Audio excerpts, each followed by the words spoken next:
എങ്ങനെയാണ് വിദ്യാർത്ഥികൾ ഇങ്ങനെ ഒരു പെട്ടെന്നൊരു ആവശ്യം ഉന്നയിക്കുന്നതിലേക്ക് വന്നത് എന്ന് ഗൗരവമായിട്ട് ചിന്തിക്കേണ്ട കാലഘട്ടമുണ്ട്. നമ്മൾ എല്ലാ ആളുകളും വളരെ മതേതരത്തിൽ വിശ്വസിക്കുന്ന ആളുകളാണ്. പക്ഷെങ്കിൽ ചിലപ്പോഴും ചില ഭാഗങ്ങളിൽ നിന്നെങ്കിലും ബുദ്ധിമുട്ടുണ്ടാക്കുന്ന തരത്തിലുള്ള ചില ഇടപെടലുകളൊക്കെ ഉണ്ടാകുന്നുണ്ട് എന്നുള്ളത് പൊതുസമൂഹത്തിൽ ശ്രദ്ധിക്കുന്നതാണ്. കത്തോലിക്ക സമുദായം ഇതിൽ ജാഗ്രതയോടുകൂടിയാണ് ഇപ്പോൾ ഇരിക്കുന്നത്.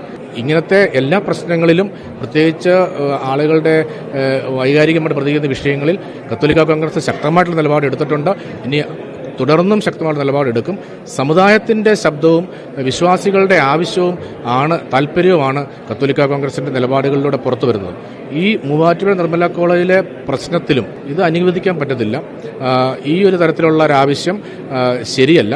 ഒരു മൈനോറിറ്റി ഇൻസ്റ്റിറ്റ്യൂഷന് നടത്തുന്ന മാനേജ്മെന്റിന് അവരുടെ വിശ്വാസം സംരക്ഷിക്കാനുള്ള തലത്തിലുള്ള ചിന്തകളും പ്രാർത്ഥനകളും നടത്താം. അത് മറ്റുള്ള ആളുകൾക്കെല്ലാം സ്വീകാര്യമാകുന്ന തരത്തിൽ. പക്ഷേ മറ്റുള്ള ആളുകൾ അതിനകത്ത് അങ്ങനെ ഒരു ആവശ്യം ഉന്നയിക്കാൻ പാടില്ലെന്നുള്ള നിലപാടാണ്.